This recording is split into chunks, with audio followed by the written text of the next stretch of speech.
పరంగా రెటీనా అది బాగానే ఉందండి. కానీ ఆపరేషన్ చేయించుకున్న తర్వాత కూడా మీరు షుగర్ కంట్రోల్లో పెట్టుకుంటేనే మీ యొక్క చూపు నిలబడుతుంది. ఓకేనండి. మీరు ఆపరేషన్ అయిన తర్వాత కూడా 400, 500 అంటే కంట్లో నరం ఇబ్బంది అవుతుంది, మళ్ళీ చూపు తగ్గిపోయే అవకాశం ఉంటుంది.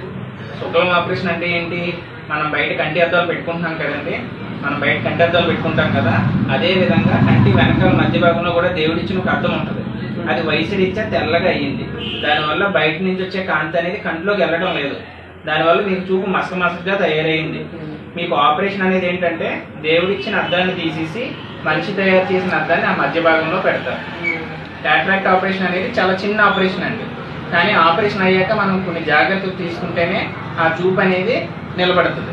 అలా కాకుండా ఆపరేషన్ అయిన తర్వాత కూడా పుల్లాగా ఉంటానంటే చూపు తగ్గిపోయే అవకాశం ఉంటుంది. ఓకేనండి. ఆపరేషన్ అయ్యాక చాలా జాగ్రత్తగా ఉండాలి. ఆ మందులు అవి కూడా టైం టు టైం వాడాలి. ఓకేనా? అలాగే మనం ఇది ఫ్రీగా చేయించే ఆపరేషన్ కాబట్టి మీకు ఎటువంటి డబ్బులు అవి ఏమీ తీసుకోవాలి.